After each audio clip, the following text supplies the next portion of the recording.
Imagine the adventurous lifestyle of living in 3 different places around the world every year, getting the benefits of all of them, feeling at home in all of them, being able to dramatically reduce your taxes, and being able to explore a lot of places. Today, I'm going to explain how you can do exactly that.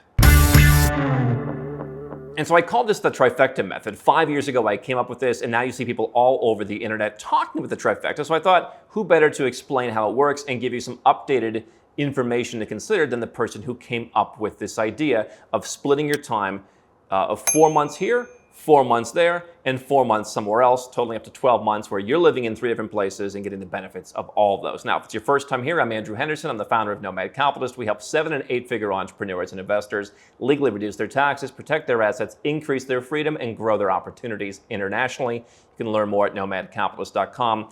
And the idea for this started where I, at a very early age, wanted to live overseas, but I couldn't make up my mind. I liked the idea of Europe, but I also realized that taxes and regulation are very high, and I also realized that in some European countries, consumer conveniences aren't really as high as you might think they are. I love the idea of spending my time in Asia and seeing this great evolution of an entire continent. It is the century of Asia, watching that unfold, being part of all the great consumer conveniences and the great international scene that Asia has to offer. But at times, Asia can feel a little bit detached if you're from the West. And then I thought, hey, why not be somewhat closer to home, living in Latin America? Some of the cultural elements there, if you're from the US or Canada, as I am, are a little bit closer to home.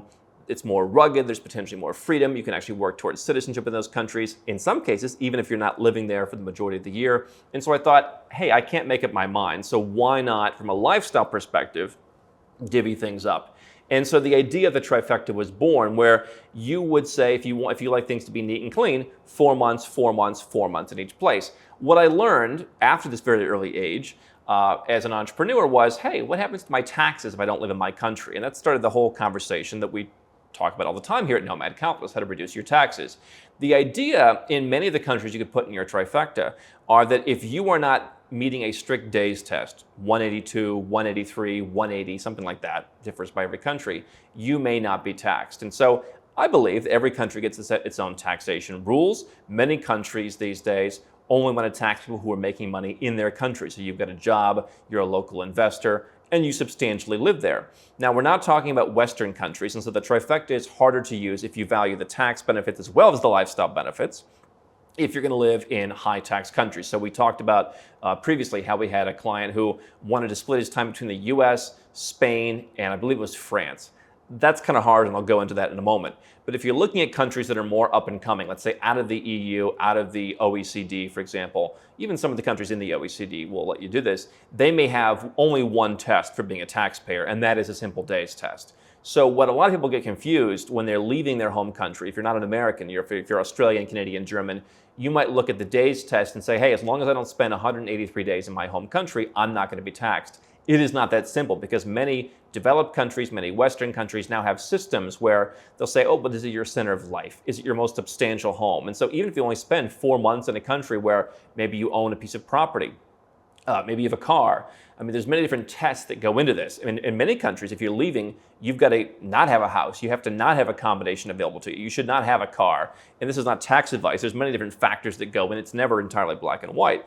But if you find the countries, primarily those in Latin America, Eastern Europe, Southeast Asia, parts of East Asia, certainly parts of Africa, if that interests you, then you will find more straightforward tax codes where it's, were you here 183 days? Or were you not? And so if you're not, and you're spending 4 months in each place, then you don't really have any tax liability in those places.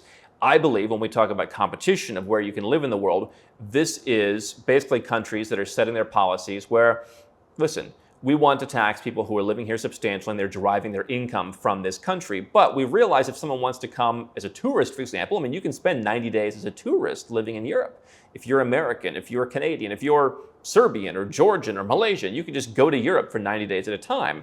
Should they tax you? Right? I mean, people who say, oh, this is not fair, if you spent 90 days in France on a tourist visa, should you send 1/4 of that year's tax bill to France? Well, people generally wouldn't like that. We have tax treaties, for example, that if you live in the United States, I mean, you're going to pay tax there rather than in France. But what if you just simply decided to detach yourself from your home country's tax system? You can do that, including if you're an American, just a little bit more difficult. Watch our episodes on that. And you can basically go and split your time up 1/3 in each place. That's the trifecta method. And so the idea for me was, again, you can do this one continent at a time. And so you can say, hey, what's the best place in Latin America? For me, it came down to Mexico versus Colombia. I chose Colombia because it was an easier immigration plan. I could buy a property that I would want to live in anyway. I got permanent residence. That program no longer exists. And again, relatively straightforward tax system. Mexico's tax system can be used, but it is rather confusing. We've worked with a lot of folks. There's never really an entirely clear answer on Mexico. But those are the two places that I was interested in. And so I decided to be in Colombia, which means I can go north and I can see other places in the region. I can take a quick trip either within Colombia, and I do that from my home in Bogota, or you can go up to Panama, you can explore Central America, you can go up to Mexico, it's 4.5 hours, or you can go the other direction. Flew down to Uruguay recently. That was 6 hours and change. And so you've kind of got this range in Latin America that you can pick a home that you like and then you can expand. And you can do that elsewhere, right? Obviously, if you have a home in Europe, you can expand outward. And so a place like Bogota, for example, is a hub. We have a property in Istanbul, Turkey, obviously a major hub. And so you can kind of move throughout the world by using those hubs in your areas of influence. And so for me, a trifecta, I don't live a perfect trifecta lifestyle, but it could be, hey, 4 months in South America, 4 months in Europe, whether that's Western Europe or Eastern Europe, 4 months in Asia. For most folks, that's going to be Southeast Asia, but you could look at places like South Korea. They have a permanent residence program that's going to be a little bit more developed on the tax side, but you can look at those. And so the idea is, if you want to do a taste of different places, I enjoy whenever I go to Mexico. I love the street food. I love the vibrancy. I mean, it's just a great place to be. Now, I'm not spending as much time in Latin America, and I'll get to how that works in a minute as well. But you can basically say, I want to take the best of each of these different places had to offer. People could add in Africa, especially if you're from somewhere in Africa, you could add that in, whether it's your own country. Your own country is actually harder generally because you're presumed to be a taxpayer there in many more developed countries until you make a choice to get out. So if you're still on equal footing with your own country, that's going to be harder. The United States makes it a little bit easier, but still, 4 months, you're kind of pushing it on anything. And 4 months is probably going to be tough. But you can choose different continents. You can also choose, we had someone who put together a three-part Latin America trifecta. And this was more based around saving tax because they said, hey, I like Colombia, I would live here full time, but I don't want to get into the crazy tax net. So I will also spend 4 months in Mexico, and then I will also spend 4 months then in Paraguay.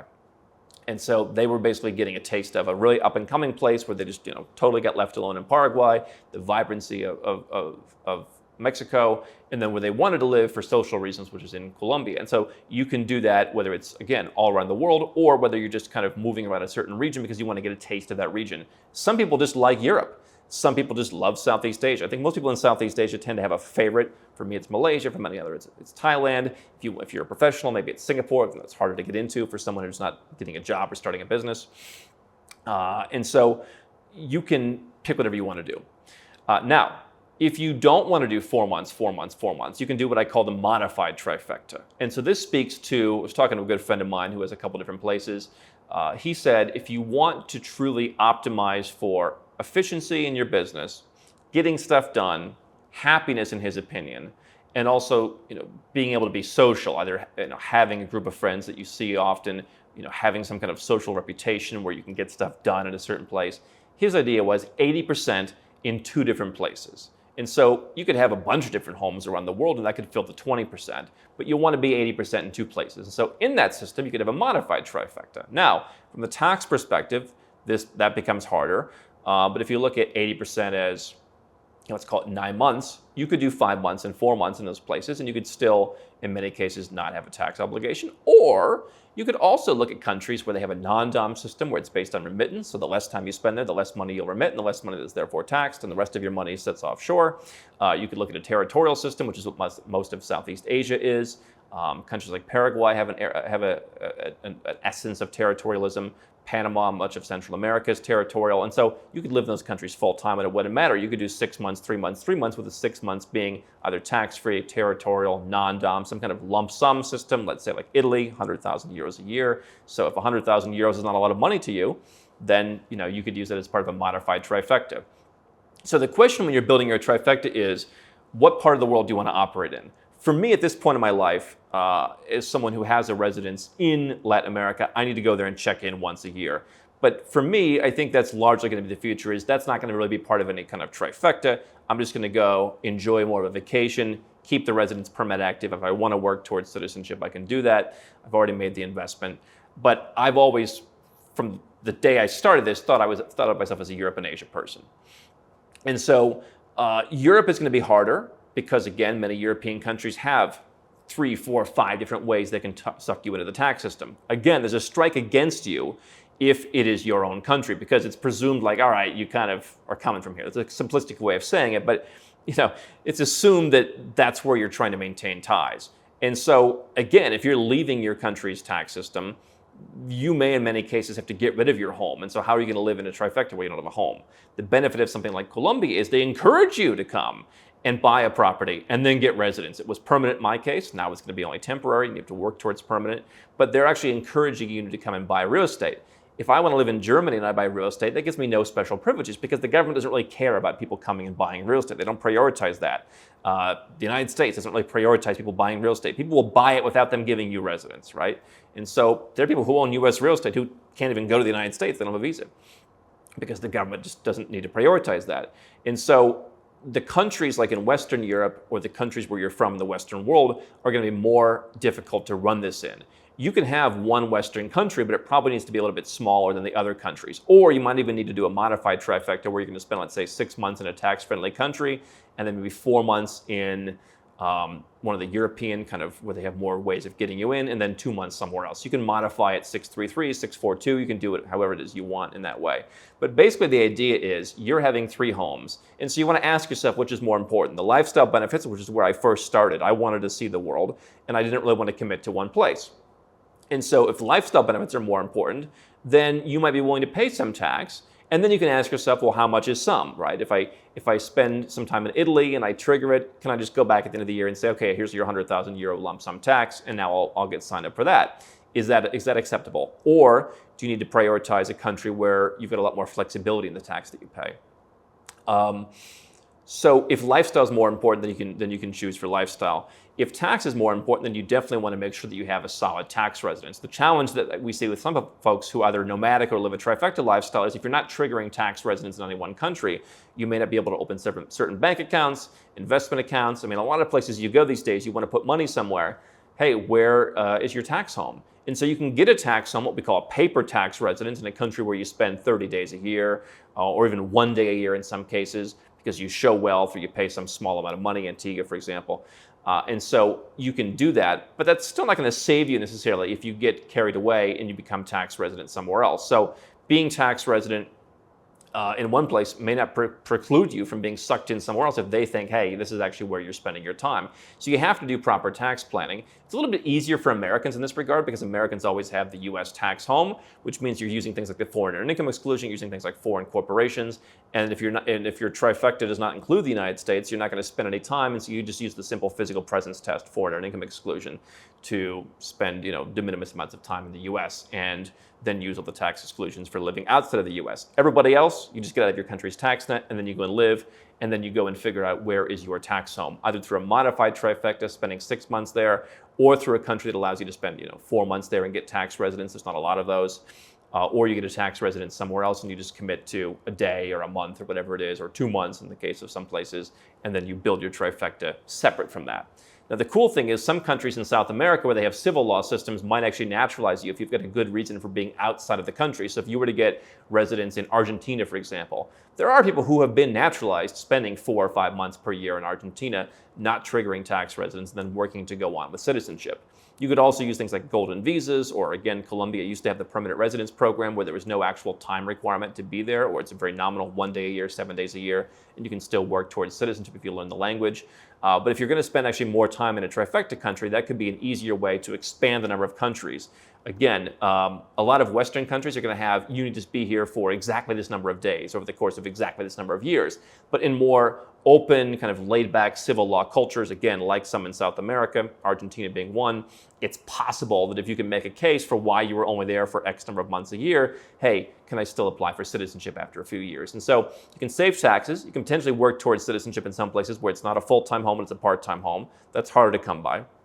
And you can enjoy the adventure of not being tied to one place and being able to get your different foods, your different cultures, your different experiences around the world. You can rent places in many cases. It's maybe harder if you don't have a residence permit in some countries, especially in Europe. You can buy places, and then you just know they're ready and waiting for you. And so what questions do you have about the trifecta? Leave a comment below. I'd like to answer those for you. But that's an understanding of how you can start your life distributed between 3 places, which to me is kind of not a huge number of places. I had one guy, he wanted to go to 6 different places. That becomes a lot to manage. I speak from experience. So it's a nice balance between 1 and something like 6, and it's how you can diversify your life for lower taxes, potentially citizenship, and a lot of adventure.